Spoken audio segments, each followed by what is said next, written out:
Bonjour, je suis Fabien de la SARL Gris, constructeur de machines à glace en France. Donc aujourd'hui, je voulais vous parler de la provenance des machines. Donc comme vous le savez, la glace dite à l'italienne, c'est pas italien, donc c'est américain à la base. Donc en Amérique, il y a une marque, il y a Taylor qui a pris vachement de marché.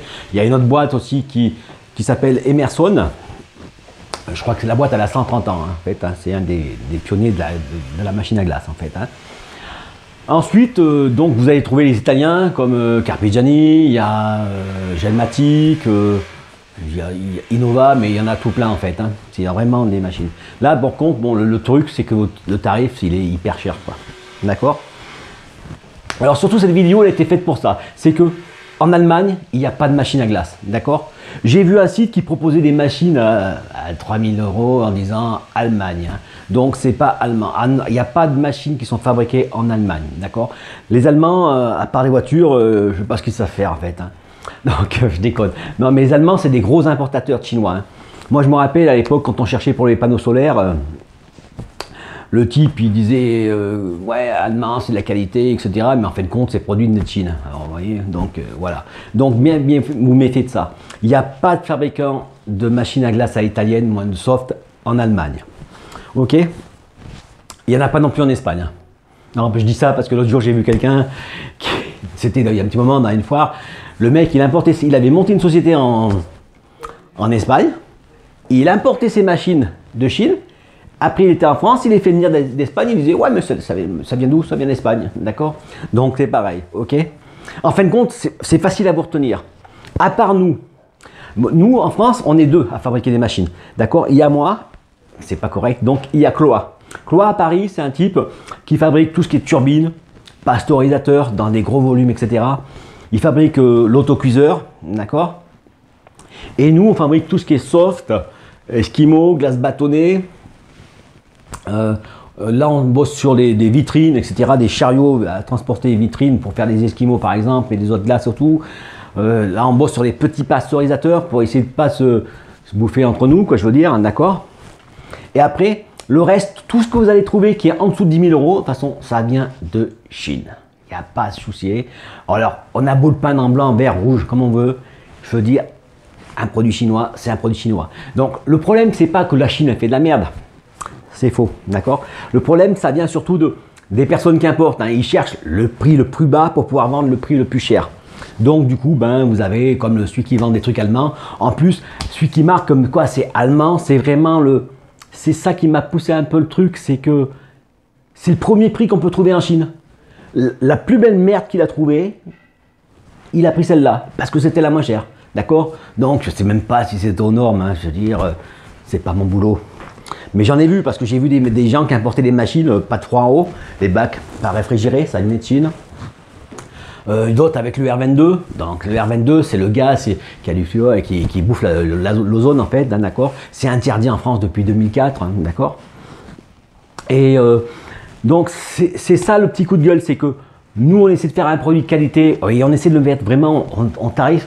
On démarre à 5000 €, quoi, je veux dire, 5000 € une machine à glace. Je veux dire, mais c'est du jamais vu. C'est des machines que en un week-end vous l'avez amorti.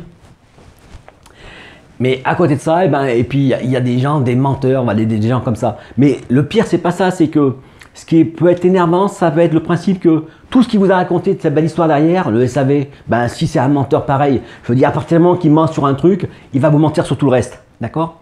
Je comprends pas pourquoi, voilà, moi je marque partout, ma machine elle est fabriquée en France, elle est fabriquée en France. On fait une machine à Chantilly, elle vient d'Italie, donc on dit elle vient d'Italie, d'accord? Et voilà quoi, je veux dire, nous je fais mes bâtonnets, moi je veux dire les petits bouts de bois ils viennent de Chine, d'accord? Les petits papiers aussi, l'emballage. Mais on dit aux clients, nous on fabrique tout ce qui est froid, le reste on l'importe. Vous savez, je vais vous dire un truc.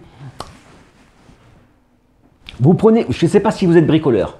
Mais prenez l'exemple, vous prenez un serre-joint, d'accord? Un serre-joint qui vient de Chine, par exemple, vous allez serrer du bois avec, d'accord? Vous êtes bricoleur, vous voulez serrer du bois pour mettre de la colle à bois, et vous allez voir, vous serrez votre serre-joint et c'est le serre-joint qui sort, c'est pas votre planche qui se serre, d'accord? Et c'est pareil avec une machine à glace. C'est bien si vous en avez besoin de plusieurs pour décorer, ça fait super, super joli. Après, on va prendre l'exemple. Moi, j'étais en Chine à l'époque, j'importais des machines, hein, je vous l'ai déjà dit. Et du coup, on était à la foire de Canton et je vois un espèce de stand. Le mec, il vendait des iPhones. C'était à l'époque de l'iPhone. Donc, il vendait des iPhones à 50 balles. Du coup, j'en ai pris un. Et quand j'ai commencé à faire comme ça, là, vous savez, là, on fait comme ça, là. Et puis, on fait plusieurs fois. Et au bout de 3 minutes, j'ai dit, bon, c'est bon, j'ai filé à quelqu'un parce que j'ai dit, je vais le casser. Hein, et ben, c'est pareil. Vous avez d'un côté, vous avez l'iPhone. Et de l'autre côté, vous avez le machin premier prix. D'accord? Le premier prix, bah, c'est de la daube. Alors, vous allez me dire, ouais, mais les Chinois, maintenant, ils arrivent à faire des téléphones qui sont bons. Ben ouais, mais ils ne sont pas à 50 balles. Voilà. Et c'est pareil, dès qu'on commence à mettre du composant dedans, il y a des sous. Moi, mon compresseur, je peux m'acheter 2 machines chinoises avec. C'est quand même fou. Et le mec, il va vous dire au téléphone, il va vous dire, ouais, mais ma machine, c'est la même chose. Ah ben non. Si c'était la même chose, je veux dire, je mettrais un compresseur chinois dedans, hein, ou un Aspera. C'est pareil. Donc, en ce qui se concerne les pratiques frauduleuses, d'accord, c'est réglementé par la loi. Ok. Donc, s'il y a tromperie sur l'origine de la machine, vous avez 2 ans pour vous retourner contre le vendeur. D'accord. Et vous pouvez faire rembourser votre machine. Donc voilà, c'est fini. C'était pas mon coup de gueule, mais c'est presque ça, d'accord. C'est surtout même pour vous, parce que je veux dire, vous pensez acheter une machine de qualité et vous retrouvez avec une merde, d'accord. Donc voilà, et ben je vous remercie de partager cette vidéo si vous voulez et mettre un petit pouce bleu et puis surtout n'oubliez pas de vous abonner. Allez, merci, à bientôt, au revoir.